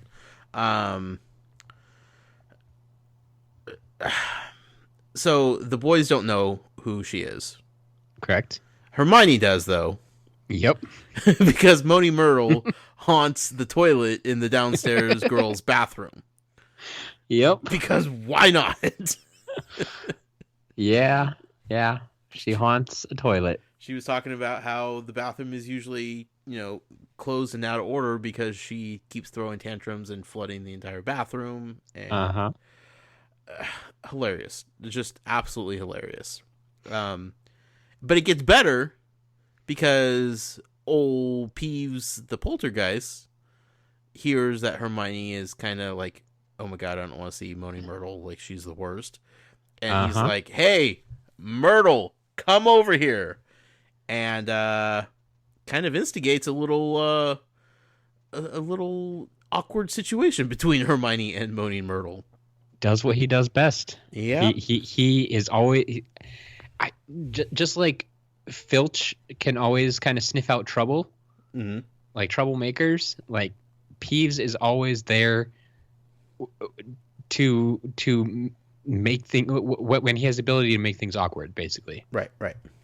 Whether it be a conversation between people or I think he's throwing bits of chalk at people while they're coming up the stairs, and just he's always I guess he's always there to make trouble. Mm-hmm. Absolutely. For no reason other than his own amusement. Yeah. Yeah. So Moaning Myrtle is apparently super emo, self-esteem issues. Like, she's a mess. She's just an absolute mess of a ghost. Yeah.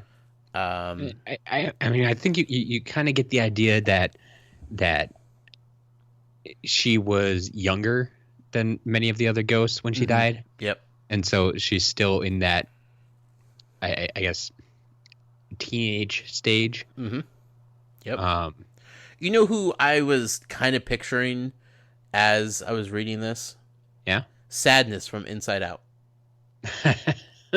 Just like the mopey, like, oh, I'm so sad. Like, just... Yeah, I think I can see that. You know, obviously without all the color and whatnot, but just that's what was coming to mind.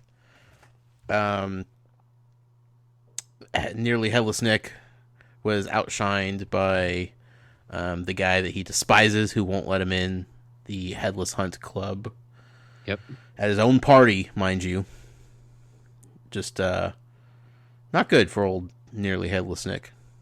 No, not so much. Just trying to celebrate his 500th death day, and this schmuck comes along and takes it over. Regardless, the kids, they've had enough of this ghost party. They want to get back to the Great Hall before pudding is served. Like, they want to enjoy like the end of the Halloween party if they possibly can. Unfortunately, as they're leaving, Harry hears a voice, which he heard at the beginning of the chapter that we completely forgot to talk about. Some whispers. We'll come back to it eventually. Yeah. Some whispers. Saying some very morose things. Talking about kill and rip and tear and, you know, following the blood. Apparently only Harry could hear these things. Yeah. So it would seem. And the first time he thought it was weird. The second time he's like, no, I'm going to follow this. I'm going to see what's going on here, because I can't live like this, you know, anymore. He doesn't understand if it's like some sort of apparition or something. It seems to be moving upwards, which doesn't make sense to him because it would be going through the concrete floor, the stone floor. So he doesn't know how that works. Apparently ghosts can't go through the floors. I don't know how the ghosts work in this world, so. Well, I think ghosts can, but I mean, as far as we've seen so far, he's in a room with all the ghosts. He can see them there. That's true. That's true. So it seems weird that there's this voice and he's still not seeing anything. Right. So he drags Ron and Hermione along on a wild goose chase to try to find the source of the whispers. They eventually get to a hallway, and they see some words written on the wall. Yes. What was written there, Matt? You're lucky I have this page marked. Otherwise, I didn't actually have it written down. But it says, the Chamber of Secrets has been opened. Enemies of the air, beware.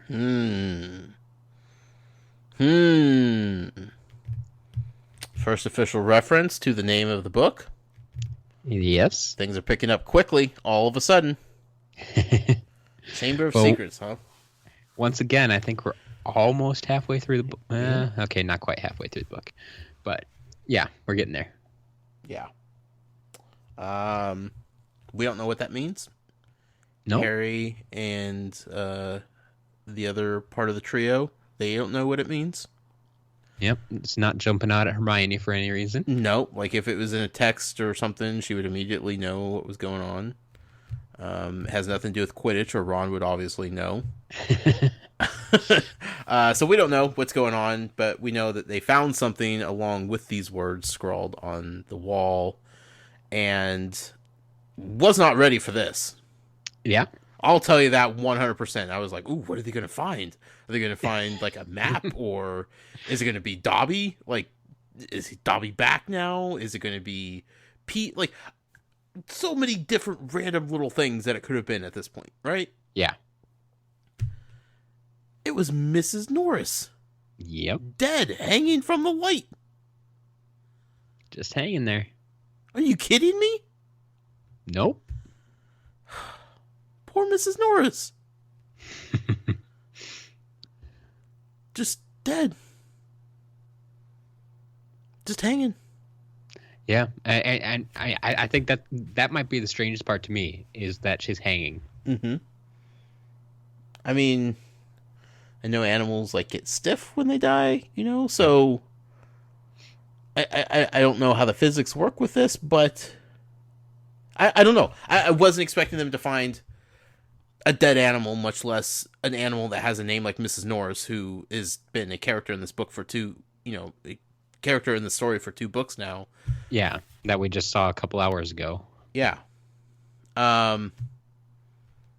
Totally took me by surprise.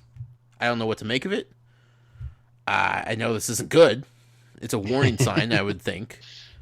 Well, enemies of the air beware. Yeah. Then the Chamber of Secrets is open. So something's opened. Something has been released, I'm assuming. We got some things.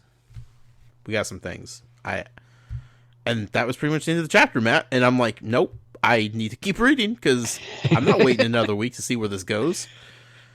Yeah, after you mentioned last week that we've been ending the chapters on these cliffhangers, I did look ahead to see where we were going to end this and week. And you're like, oh, crap.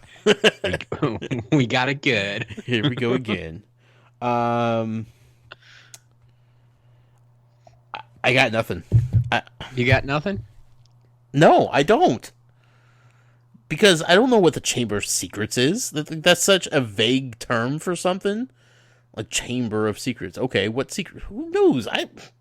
Why is Mrs. Norris... What did Mrs. Norris do to anybody? She's always getting people in trouble. I guess. But enough to be killed? At Hogwarts? That's not good. Yeah. That's not good, man. Yeah, that's... better a cat than a person. It's a good thing that this wasn't a person, like you said. Well, I mean, like, serial killers, they usually start with, like, killing animals, and then they work their way up to people. Okay.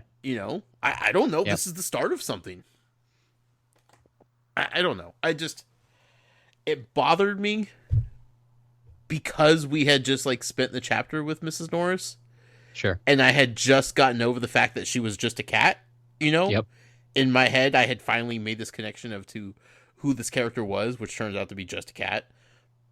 Because I had always seen her as, some sort of human cat hybrid type of thing. So, like, I felt like I just connected with this character in some way. And then J.K. Rowling just pulled the carpet from underneath my feet, Matt. She's like, nope. How dare you love somebody in my world? She went Game of Thrones on this. I was wondering if you can bring that up. Like, I still haven't, seen or read Game of Thrones, but I that's what I've heard. Don't get connected to anybody. No. Once you start liking a character, they're going to die.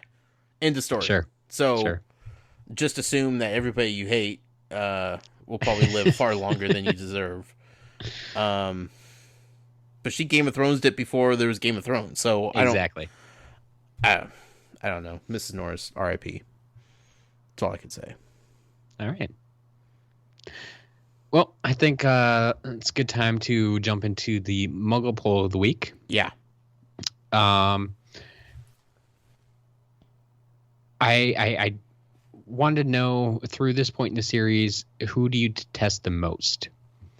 And as some people noted in the comments, I probably could have wrote this a little bit better. I did have 2 people tell me that I forgot the Dursleys as a choice. Mm-hmm. And our favorite friend Alex, Atari Alex, said that there are so many people in this series to detest that there should have just been another category. But with that being said, when I was writing this question, I had these 2 chapters in mind. While I was thinking about the entire series up to this point, I had the people in these chapters in mind, and thus my choices came out as Filch, Mrs. Norris, Professor Lockhart, or Draco Malfoy. can't say Mrs. Norris. Like, we can't speak ill of the dead. And you see, and that's where I could have easily thrown the Dursleys in there if I had thought about it a little more, I guess. Because I highly expected many people after the end of this chapter would not pick Filch or Mrs. Norris, as much as we may have hated them up to this point. Sure. You kind of almost start feeling bad for them now. Yeah. I feel like you could put Peeves on there. I did actually have Peeves on there at one point. Okay. And I took him off. I mean, no real reason to hate him. You're just annoyed with him. Sure. You know. What the fans say out there? Well, we did get a 0% for Mrs. Norris. Okay, good. Because I would need to talk to whoever voted for Mrs. Norris. We did get 4% for Filch, but I think that might only be 1 or 2 votes. We didn't get a whole lot of votes this week. Okay. And then we actually had a dead tie between Lockhart and Malfoy. Interesting. Sitting at 48% each. Here's my answer, Matt. Yep. I want to hate Malfoy, right? Mm-hmm. But he's just a kid. And he's influenced heavily by his father. Sure. So I don't think he's at an age yet to where he's been able to make decisions for himself. So all of like the actions and the attitude that makes you dislike him, I feel has just been what he's been raised by. So I don't feel good about disliking him more than a grown adult who's supposed to be a professor, who doesn't act like a professor. He's clearly a fraud, who has become famous for writing books when clearly none of it is true. There's so much to dislike about Lockhart. Like, I don't find any redeeming qualities in this guy. Sure. Like, I could at least excuse Malfoy for being young and being, dumb and ignorant because he's only 12. I got nothing for Lockhart. Okay. I mean, he hasn't done anything particularly bad or evil that I know of, but he's a fraud and he's awful. So I don't. That would be my answer of the 4. Okay. Yeah, and that's part of the reason I had the question here. It's that basically it started with Malfoy, and then continued with Lockhart and such. Like every time they're brought up in the book, I just kind of groan a little bit. Yeah. Like, what's Malfoy going to do this time? Right. It probably stems a little bit from my childhood. Mm-hmm. Like I can relate to those situations from like Harry or Ron's side, getting picked on a little bit, and there was that kid who he had that following, and whatever he did, there were people there to back him up and make you feel bad. Yeah. And so it's just like every time he comes around, it's like I just want to punch him in the face. Sure. I know he's only 12, but I just kind of want to punch him in the face. Yeah, I get that. And here's the thing. If you had put the Dursleys on this poll, yep, they would have won 100%. Like, I don't know if anybody would have voted for anybody not the Dursleys. Yeah, I definitely think I would have liked to see the poll with them on there. Mm-hmm. I think you're right. It would have been heavily lopsided. Sure. Just because we've seen so much of them, and just how much time we spent talking about how awful they are. Yeah. Kind of reflects how the writing in the book has gone. And like we just met Lockhart, and yeah, he's obviously bad enough to hold up to Draco, who we've already known for 2 books. Sure. Or book and a half, whatever. But the Dursleys are just written to be the absolute worst part of Harry Potter's life. absolutely the worst. Like, you are immediately cheering and rooting for this kid that you have no attachment to in the first book, in the first chapter, because of how horrible his family is. They are purposely written to be that bad for a reason. Yeah. There is no gray area with the Dursleys. So I'm tempted to maybe put out like a secondary poll. Let's do it. And who should we put on there then? Keep Draco and Lockhart. Yep. Add the Dursleys. Uh-huh. Do you want a fourth on there? I mean, we could put like Voldemort or something, I guess. But we don't really. I mean, we haven't really interacted with him though that much. I mean, we know he tried to kill Harry Potter twice now. I mean, that's a thing. Yeah. But we don't know past that.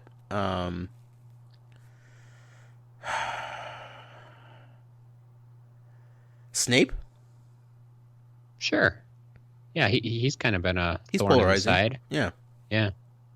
Put those four. Okay, so there you go. What did I say? Malfoy, Lockhart. Shoot. Snape and the Dursleys. Snape and the Dursleys. Okay. Yeah. I will put that poll out there. I'll give it a couple of days this time, sure, so people have time to listen to the episode and catch this. Hopefully. Yeah.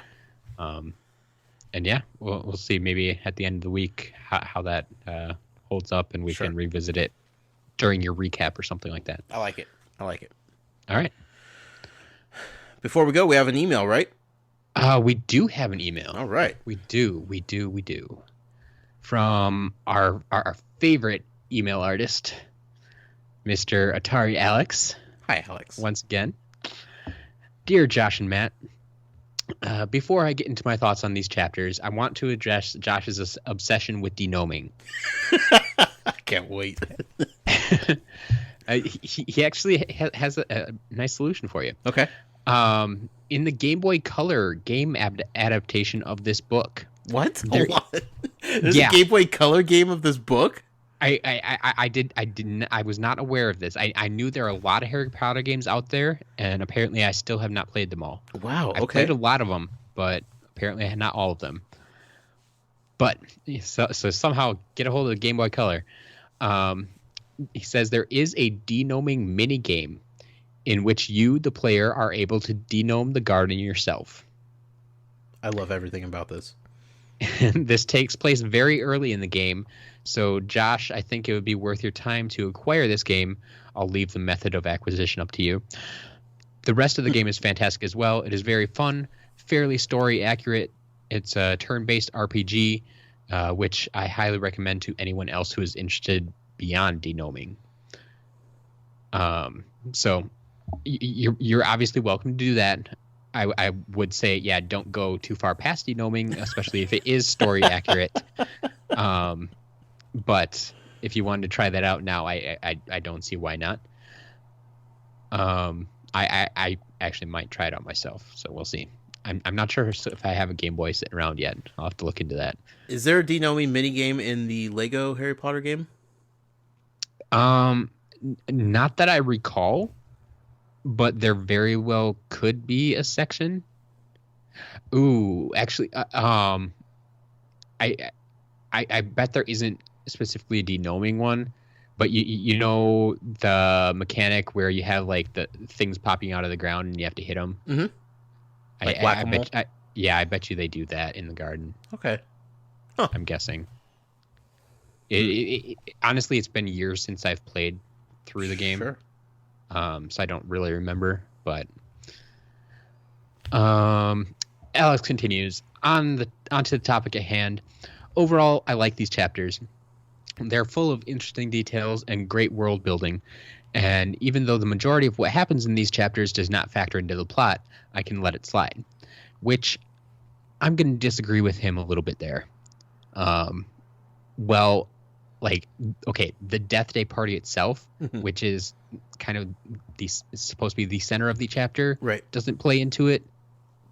A lot of the other things that happen in the chapter that may seem smaller now do play largely into the plot. So it's a toss up there. But I just want to throw that out there before someone else starts emailing me and saying, no, you're wrong. So what you're saying is we get a return of the salamanders swallowing fireworks. You never know. Awesome. Before I end my email, I want to bring up two things. First, I want to point out that in mathematics, the word and being included in a number signifies the end of a whole number and the beginning of a fraction or decimal after the whole number. So numerically, a Nimbus 2001, as Rowling spells it out, would be the Nimbus 2000.1. Interesting. It is interesting. I had to think about that one a little bit, and I guess he might be right. I should actually ask my brother because he's a math teacher. So how would you write the number 2001? It should just be 2001 without the and. Huh, okay. It sounds weird. Think about if you're writing a check. I know you probably don't do that too much anymore. Uh-huh. But in the dollar line, you only have and in there once. And it's between the dollars and the cents. Yeah, I guess you're right. It's right before the fraction for the cents. Mm-hmm. Okay. If you wrote a check for $2,001, it'd be 2001 and 00 cents. Sure. All right. Do we ever see it as a number? As a numeral? In the books, I don't think No, so. like in the movie. In the movie, I think they do use a numeral. So they write it out 2001 Yeah. on the broomstick. Well, like I think the first place we see it like is on Harry's Nimbus 2000 when they're in Diagon Alley. Mm-hmm. I'm pretty sure that's written as 2000. Sure, but I'm wondering if they, in this second movie, do they put it 2001 or do they do 2000.1? No, they don't do 0.1. Okay, no. okay, like it should be as it's written. Yeah, because it's meant to be the year. Okay, that makes sense. Yeah. Okay. And then second, how do ghosts even work? They can write letters, change clothes, ride horses, and plan elaborate parties, but Nick can't rip off the rest of his head. This seems kind of inconsistent to me, but I'm being overly nitpicky again. No, here's the thing, because when I was reading that entire description of the party with like the black velvet and the food and everything, honestly, in my head, I'm like, who did they get to help them decorate this? Like, are they capable of holding physical objects? Because it was definitely something that was a physical thing that the kids could touch if they wanted to or interact with in some way. You know, it wasn't like ghost food that was just an apparition of the food, you know, if you will. So do they have people that help them set up because they're ghosts and they can't do that kind of thing? Are the ghosts, do they still have magical abilities to where they could just conjure up something to appear as needed? A lot of unanswered questions with this. I agree with Alex. There are some unanswered questions. I guess I've always assumed like someone else helped them set up, but like he does. Okay, like he says ride horses, but in my head it's a ghost horse. Yeah. Yes. That's how I see it. They can write letters. At first I thought he was just referencing the letter that Nick keeps taking out to read, but I think he does mention. I'm not sure if it's in the book or just the movie, but that they denied his request again, making it seem like, you know, he's written a letter and they've written back to him. Right. Also, since they've been ghosts, he invited ghosts from all over the country. Yep. You know, it's not just ghosts that are hanging out at Hogwarts. So how did they get notification of this party? Ghost owls. Ghost owls, obviously. And then, like, going back to the food, they even described how they couldn't, like, eat it. They just had to float through it. And that's why everything was rotting and smelling so bad, because it was adding just enough flavor for them to possibly taste it as they floated through it. Like, Yeah, and that's what definitely makes me think like they couldn't have set it up because they just go straight through it unless for some reason they have the option of when they want to interact with something physically or when they want to go through it, but that would seem odd. Yeah. I assume they always just go through, like when people walk through them, it's not like sometimes they run into them and sometimes they go through them. Right. They always walk through them. Yeah. So Alex, don't stop nitpicking because your crazy thoughts, I'm already 10 steps ahead of you. I just don't want to just, fill this entire podcast with my crazy thoughts. I want to leave Matt with some sanity by the end of the show. We have to tackle the real issues of this podcast sometimes, not just the crazy things going on inside my head. Yep. But trust me, I'm thinking it. I can tell you that much. Yeah. So, thank you, Alex, for writing in. Absolutely. That's all we got for this week. That's it. That's a show, Matt. That's it. A little bit longer than expected, but we had some deep conversations we had to get into. We did. We had to talk about vomiting slugs, and we had to talk about real world Quidditch and dead cats, and what a weird episode, man. It only gets better. Oh boy. Next week we will of course be reading chapters 9 and 10. Yep. From Harry Potter and the Chamber of Secrets.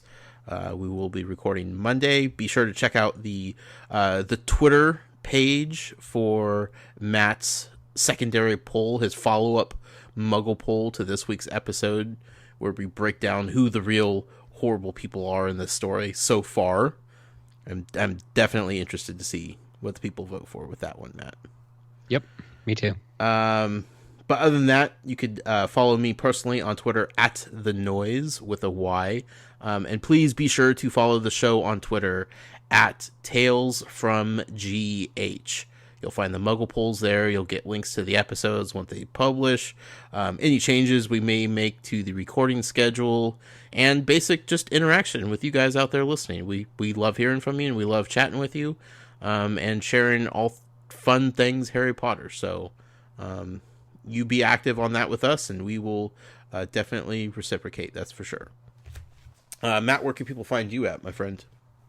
You can find me on Twitter as well at As a Matter of Matt, or you can email the show just like Alex did today at talesfromgodricshollow@gmail.com. Josh does not have access to those emails anymore, so fire away with whatever you want. And my as email always, access has been revoked. Please go subscribe in iTunes or whatever podcast service you use. Give us a rating and review, all sorts of good stuff over there. It's always very much appreciated. Yep. And hey, if you have friends that like Harry Potter, tell them about this podcast. Good thing about this podcast is all the episodes are still up there, so they could read through at their own leisure. If they, are late to the party, they could start up and they could start listening to them and follow along. So please share it with your friends because we love hearing from all the new listeners out there. With that being said, we will definitely see you next week. I'm excited for it. I know Matt is, as always. Till next time, Muggle out. Mischief managed.